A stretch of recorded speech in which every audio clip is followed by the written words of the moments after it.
चलिए आज हम पढ़ते हैं अनुच्छेद नंबर 111 से 115 तक। इसके पिछले क्लासेस में हमने 106 से 110 तक के अनुच्छेद को समझा था, जिसमें धन विधेयक के बारे में भी चर्चा हमने किया था कि धन विधेयक लोकसभा में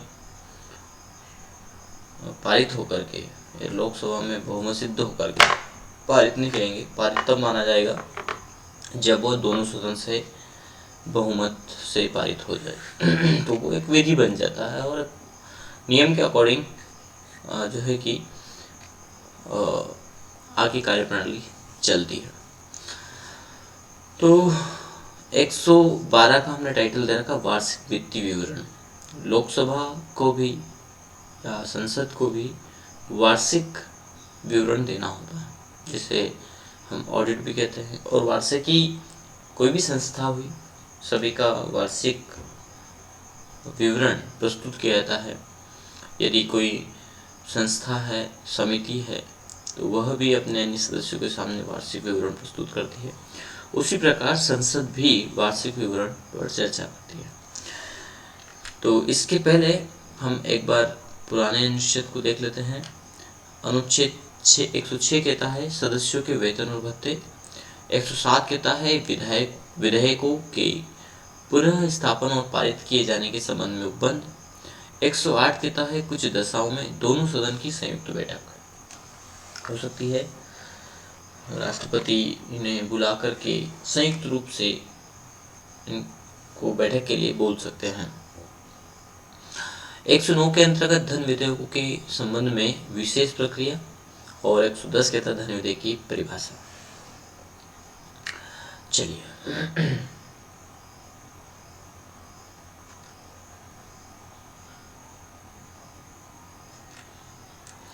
111 कहता है विधेयकों पर अनुमति। 112 जिसके अंदर वार्षिक वित्तीय विवरण प्रस्तुत करना होगा।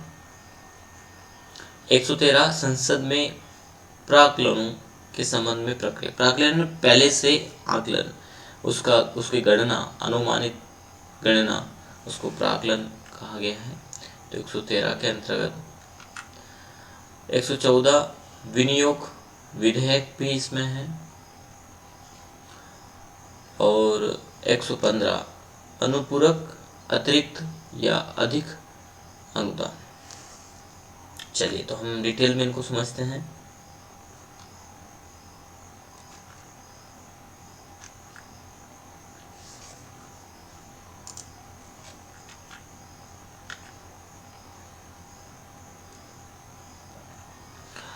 विधेयकों पर अनुमति क्या कहता है ये?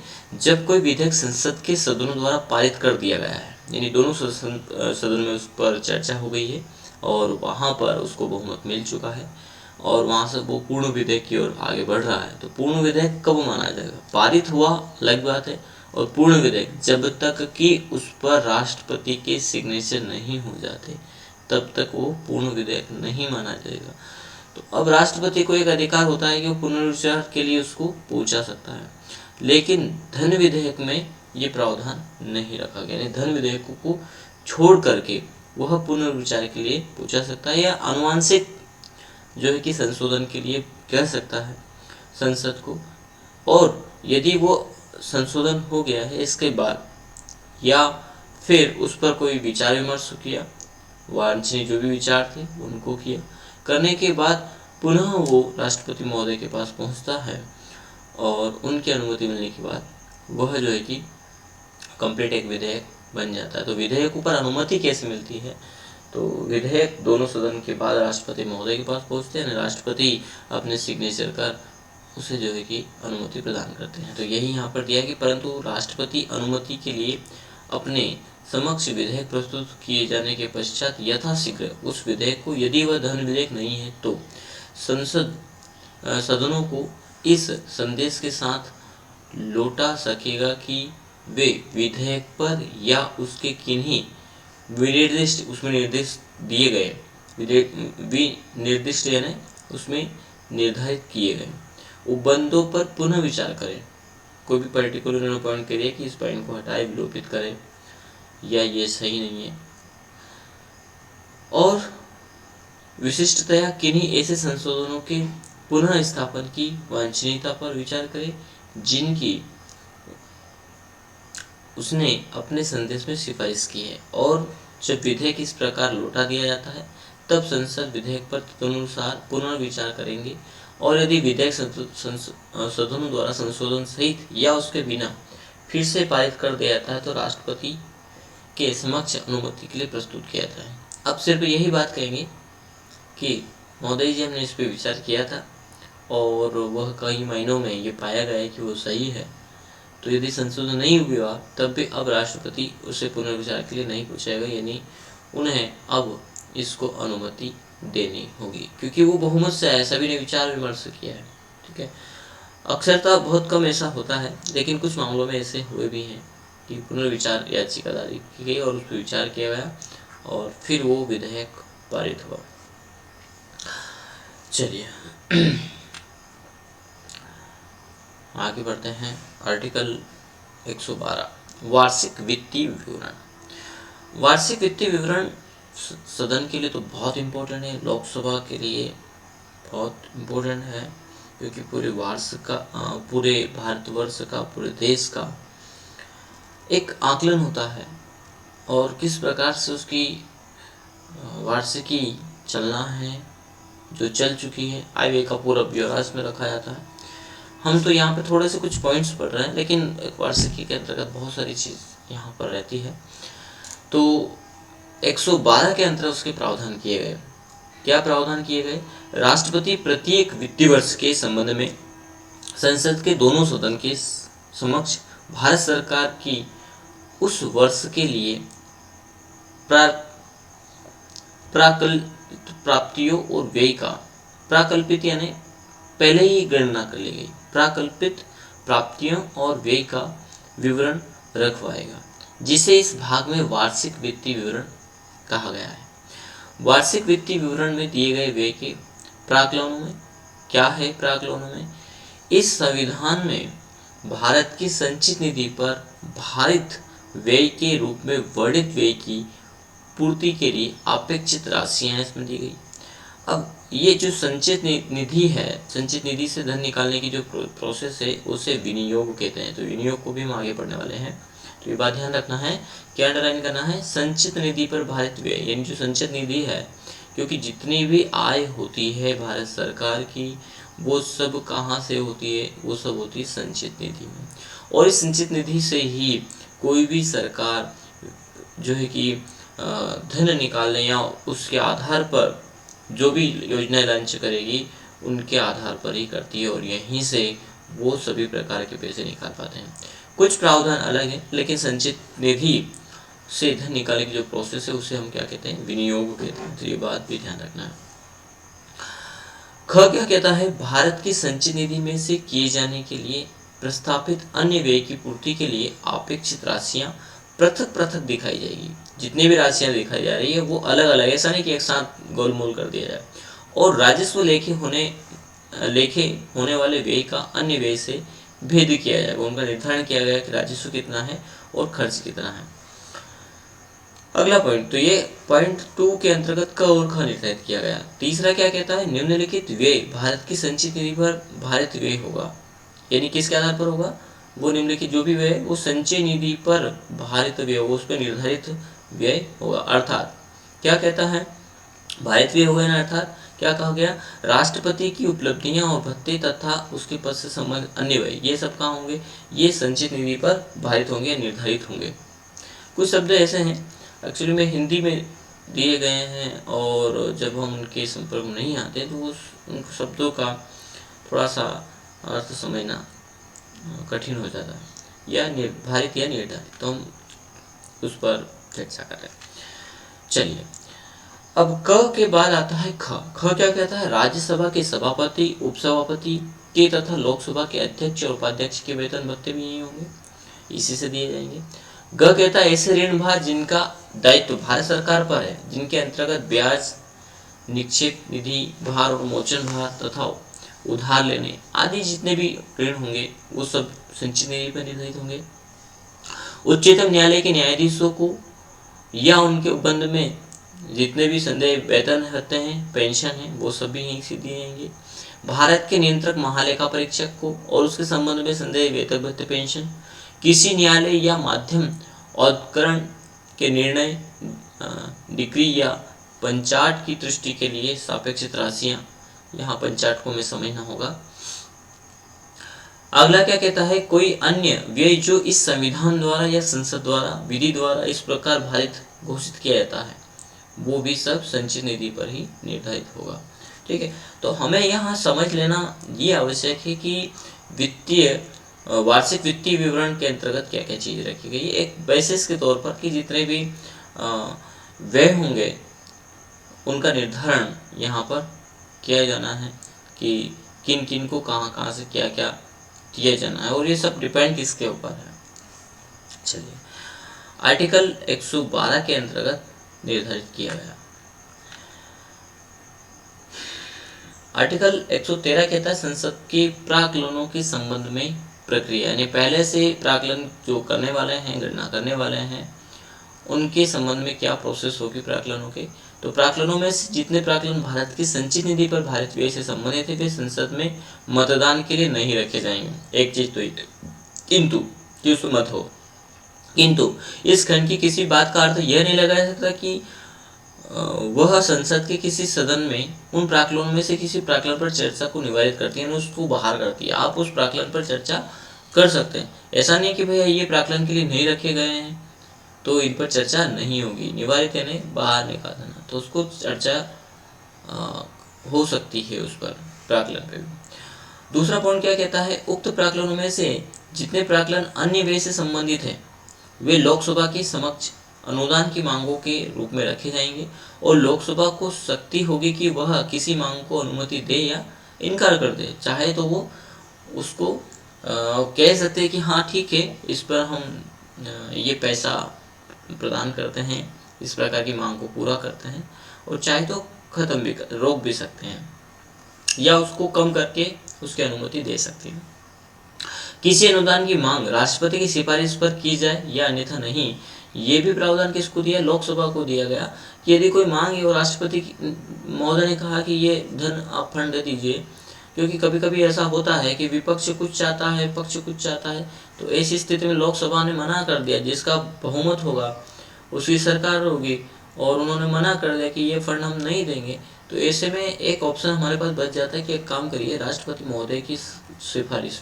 हालांकि राष्ट्रपति महोदय की सिफारिश है को संसद नॉर्मली तौर पर मना नहीं करता है, लेकिन उसके लिए स्वतंत्र है, वह ये नहीं कह सकता नहीं देना पड़ेगा, क्योंकि ये एक ऐसा पद होता है जो सर्वोच्च पद है।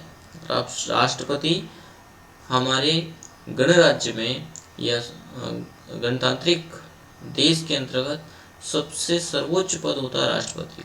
तो राष्ट्रपति की ऐसे नॉर्मल तौर पर अवहेलना नहीं की जाती, लेकिन कुछ मामलों में यदि लोकसभा चाहे तो लोकसभा के पास ये शक्ति है कि वो राष्ट्रपति महोदय को भी मना कर सकती है, यानी उसके लिए मापदंड दिए गए, उस पर कुछ प्रावधान दिए गए, इसमें बताना होगा कि भैया किस कारण से, तो ये भी है कि वो दे या नहीं दे, ये उसके ऊपर। पर अधिकांशतः राष्ट्रपति की सिफारिश आसानी से जो है कि ठुकराई नहीं जाती, कहीं ना कहीं लोकसभा भी उसको फिर संशोधन करके या कुछ कम करके दे सकती है। तो तीसरा प्रावधान 113 के अंतर्गत राष्ट्रपति का भी यहाँ पर दिया गया, यानी उसकी सिफारिश का भी दिया गया कि कोई अनुदान की मांग राष्ट्रपति की सिफारिश पर भी दी जा सकती है। तो दी जाए या नहीं, ये प्रावधान लोकसभा को दे दिया गया कि लोकसभा इस पर विचार करे। चलिए, 113 के बाद आता है 114। 114 कहता है विनियोग विधेयक, और विनियोग विधेयक की हमने बात किया, अभी चर्चा किया था। तो जो संचित निधि है उससे पैसा निकालने की या उसके आधार पर अनुदान प्राप्त करने को हम बोलते हैं विनियोग। तो विनियोग विधेयक में क्या कहता है कि लोकसभा द्वारा अनुच्छेद 113 के अधीन, वही अभी जो हमने पढ़ा 113 के अधीन अनुदान किए जाने के पश्चात यथासाध्य शीघ्र भारत की संचित निधि में से क्या करेगा? क के अंतर्गत दिया लोकसभा द्वारा इस प्रकार किए गए अनुदानों की, और ख के अंतर्गत किया भारत की संचित निधि पर भारित ये निर्धारित है जो, किंतु संसद के समक्ष पहले रखे विवरण में दर्शित रकम से किसी भी दशा में अनधिक व्यय की पूर्ति के लिए अपेक्षित सभी धनराशियों के विनियोग का बंद करने के लिए विधेयक पुनः स्थापित किया जाएगा। जो संचित राशि है उसमें से अगर जो धन निकालना है तो फिर से आपको बताना पड़ेगा भैया कि आपने पहले तो बोल दिया कि हमें 10,000 रुपये की जरूरत थी, उदाहरण है 10,000 में कुछ नहीं होता, तो पहले तो बोल दिया कि हमें 10,000 की आवश्यकता, बाद में पड़ा कि अरे अरे अरे काम चल रहे हो तो ब्याह हो रहे हो तो ना, हमें 10,000 में काम नहीं हो, आटो दाल खत्म पड़ो, तो बोले जाओ, तो ना जीना, आपका कार्य चल रहा है तो आपको पहले ही उसका एक निर्धारण करना पड़ेगा। वित्तीय विवरण रूपरेखा आपने निर्धारित की, ये ऐसा नहीं कि एक शादी ब्याह हो रही है और उसमें आटा दाल कम पड़ गया तो 2,000 रुपये और छोरा का दाई ले, यानी कहने का आसान प्रोसेस नहीं है। एक पर्टिकुलरली उसके लिए फिर से विधेयक लेके आना होगा और उसके अंतर्गत निर्धारित करना होगा कि इतना व्यय, इतना अनुदान राशि और चाहिए, किसके बेसिस पर? संचित निधि से, ताकि एक सरकार के बाद दूसरी सरकार यदि आए और वो सरकार लेखा जोखा मांगे तो उसके पास में उसका वार्षिकी उसका रहे कि हाँ ये धन इस प्रोसेस के अंतर्गत खर्च किया और उसके लिए प्रावधान किया गया जिसके आधार पर उनका यूज किया गया है। चलिए, तो पुनः स्थापित किया जाएगा।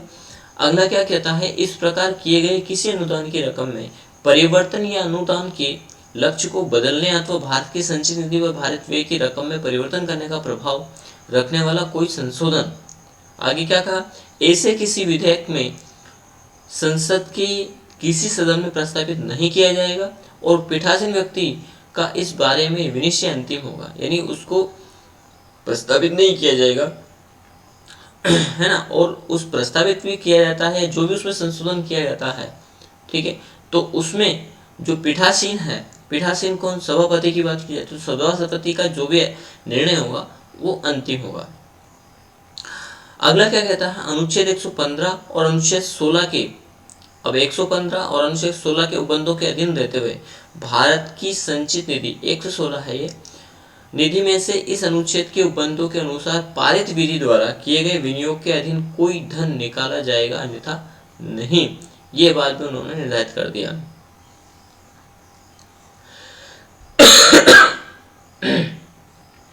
विनियोग के अधीन कोई बात की गई है, ध्यान रखिएगा, तो विनियोग यानी जो संचित राशि है उसके आधार पर पैसे निकालने की बात की गई है।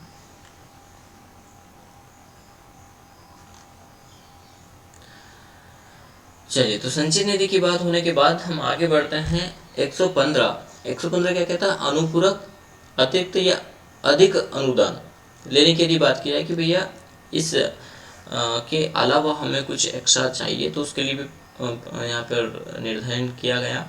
क्या कहता है? एक उसका क, यदि शब्द जोड़ दिया गया और यदि के अंदर क और ख दो बातों का निर्धारण यहाँ पे कर दिया गया। क्या कहता है? क, अनुच्छेद 114 के उपबंधों के अनुसार बनाई गई किसी विधि द्वारा किसी विशिष्ट सेवा पर चालू वित्तीय वर्ष के लिए व्यय किए जाने के लिए प्राधिकृत कोई रकम, यानी निर्धारित कोई रकम उस वर्ष के प्रायोजन के लिए अपर्याप्त पाई जाती है। देखा गया भैया, हमने बात किया था, लेकिन हमने विचार विमर्श किया था, हमने विधेयक लेके आए थे, लेकिन वो उस वार्षिकी के लिए पर्याप्त नहीं है तब, या उस वर्ष के वार्षिक वित्तीय व्यय में अनुपात न की गई है कि किसी नई सेवा को अनुपूरक या अतिरिक्त व्यय की चालू वित्तीय वर्ष के दौरान आवश्यकता पैदा हो गई है, यानी कमी पड़ रही है और ऐसे में हमें और धन की आवश्यकता है। या फिर दूसरा ख क्या कहता है? किसी वित्तीय वर्ष के दौरान किसी सेवा पर उस वर्ष या उस सेवा के लिए अनुदान की गई रकम से अधिक कोई धन व्यय हो गया है। ऐसा भी हो सकता है कि भैया हमने घोषणाएं कर दी, होता ही ऐसा, यानी धन के अलावा बहुत ज़्यादा घोषणा, अब उसको पूरा करवाने के लिए तो यहाँ पर 115 के अंतर्गत उनका अनुपूरक दिया गया कि आप अतिरिक्त अनुदान भी दे सकते हैं। तो वो संचित निधि से अतिरिक्त अनुदान लेने की जो प्रोसेस है वो 115 के अंतर्गत दी गई। सीधी एक बात में समझें तो कम यदि धन पड़ गया है तो बोले 115 अनुच्छेद में चले जाओ, उसके अंतर्गत इसका निवारण कर दिया कि भाई साहब आप ठीक है जो भी हुआ, आप उतना समय भी नहीं है विधेयक वगैरह का, तो अतिरिक्त धन लेने की प्रोसेस भी यहाँ पर 115 के अंतर्गत निर्धारित कर दिया। तो दोनों पॉइंट यदि है तो क्या होता है, तो राष्ट्रपति यथास्थिति संसद के दोनों सदनों के समक्ष उस व्यय की प्रकलित रकम को दर्शित करने वाला दूसरा विवरण रखवाएगा या लोकसभा में से इससे अधिक के लिए मांग प्रस्तुत कर पाएगा। यानी फिर अब ऐसा हो गया तो क्या किया जाए, तो ऐसे में राष्ट्रपति, वही सिफारिश वाली बात, राष्ट्रपति को यह दिया गया कि वो यथास्थिति को देखते हुए दोनों सदन के समक्ष उसको निर्धारित कर दिया जाएगा प्राकल्पित उसके बारे में कि भाई यहाँ धन होना है, ताकि बात उनको सभी सदस्य को समझ में आ जाए और उस पर विचार होकर के वो धन संचित निधि से निकाल लिया जाए, उस पर डाल दिया जाए। तो ये थे 111 से 115 तक के। अब छोटे छोटे अनुच्छेद हम, यानी छोटे छोटे मीन्स हमने कम पढ़े, 5 अनुच्छेद ही पढ़े, तो एक बार उसका थोड़ा सा रिवाइज करें कि कहाँ से कहाँ तक, बैठे बैठे जब भी आप बैठे हो फ्री हो तो थोड़ा सा उस पर रिवाइज करेंगे कि किन अनुच्छेद में क्या क्या चीज़ हमने रखी है। 1 या 2 बार या 3 बार आपने ऐसा किया तो मान के चलिए कि अधिकांशतः चीज़ें आपको नॉर्मली याद हो जाएगी, और फिर से हम इसको आगे चर्चा करेंगे। हम जैसे 100 होंगे तो एक बार फिर से एक जैसे हमने 100 तक का वीडियो बनाया है, इसी प्रकार हम कोशिश करेंगे कि रिवाइज करते जाएं। हर आपकी जितनी भी अनुच्छेद की क्लासेस होती हैं, आपने देखा होगा कि हम पुराने अनुच्छेद पर चर्चा करते हैं, तो उसका कारण कहीं ना कहीं ये है कि एक बार हमारे माइंड में ये सेट हो जाए कि इसके पहले हमने क्या पढ़ा था और आगे हम क्या पढ़ने वाले हैं। ठीक है, तो इतना कठिन नहीं है, लेकिन हाँ उस पर चर्चा करना बहुत ज़रूरी है कि कहाँ कहाँ क्या क्या प्रावधान किए गए और उन प्रावधानों का क्या क्या बेस रहा और क्या स्थिति बन सकती है। एक्चुअली में जिस प्रकार ये संरचना हमारे संविधान की है, एक्चुअली ये तो पूरे देश को चलाने की है, लेकिन इसमें बहुत सारी चीज़ें हमें अपने समाज को, अपने घर को या अपना रूटीन जो चलाने का, एक ऑफिस चलाने का, वो भी हमें यहाँ पे समझ में आती है कि उसके लिए भी यदि हम कोई प्रावधान इस प्रकार से करें, छोटे प्रावधान बना लें, तो भी हमारा एक बेसिस बन सकता है। जो समस्याएं आज वर्तमान समय में आती है, सारे लोगों के साथ में पैदा हो जाती है कि कर्ज के से ग्रस्त हो जाता है, हालांकि देश भी कर्ज में ग्रस्त है, और ऐसा कोई शायद ही ऐसा कोई स्थान होता है जहाँ कहीं ना कहीं कर्ज ना हो, तो कर्ज की आवश्यकता लगती है। बड़ी कंपनियां भी आपने देखे होगी कि हजारों करोड़ों रुपए का कर्ज लेकर के और फिर काम करती, तो वो कोई दो राय नहीं, लेकिन उनका निर्धारण कि वो किस प्रकार से इन्वेस्ट होगा या किस प्रकार से उसको चलाया जाएगा, ये भी हमें यहाँ पर सीखने को मिलता है, समझने को मिलता है। साथ ही साथ दूसरी कार्यप्रणाली, यदि आप संसद के कोई भाग है, यदि संसद का सदस्य के रूप में आप चाहते हैं चुनाव लड़ना और फिर आप वहाँ बैठना चाहते हैं, तो उस बेसिस में भी बहुत ज़रूरी है कि आप पहले उसकी प्रणाली को समझ लें, किस प्रकार से काम होता है। और यदि आप किसी एग्ज़ाम की प्रिपरेशन कर रहे हैं तो बहुत ही ज़रूरी हो जाता है हमें संविधान को पढ़ना, उसके विभिन्न अनुच्छेद को पढ़ना, और उनमें फिर हम ये भी देखना कि कहाँ कहाँ क्या क्या संशोधन किया गया और संशोधन की आवश्यकता क्यों महसूस की गई, उस पर भी हमें विचार करना चाहिए, समझना चाहिए। लेकिन उन सभी के लिए ऐसा नहीं कि हम एक साथ उसको कंप्लीट कर पाएंगे, धीरे धीरे हम थोड़ा थोड़ा करके, लेकिन हाँ रिवाइज करेंगे और थोड़ा समझेंगे उस चीज़ों को क्यों दिया गया।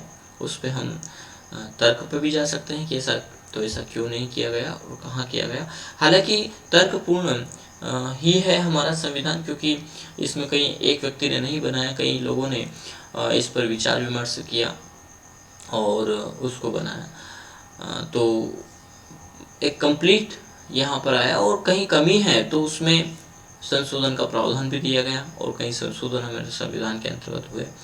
चलिए, तो नेक्स्ट क्लासेस में हम समझेंगे 116 से तो आगे के अनुच्छेद। तब तक के लिए धन्यवाद। सभी का दिन शुभ हो।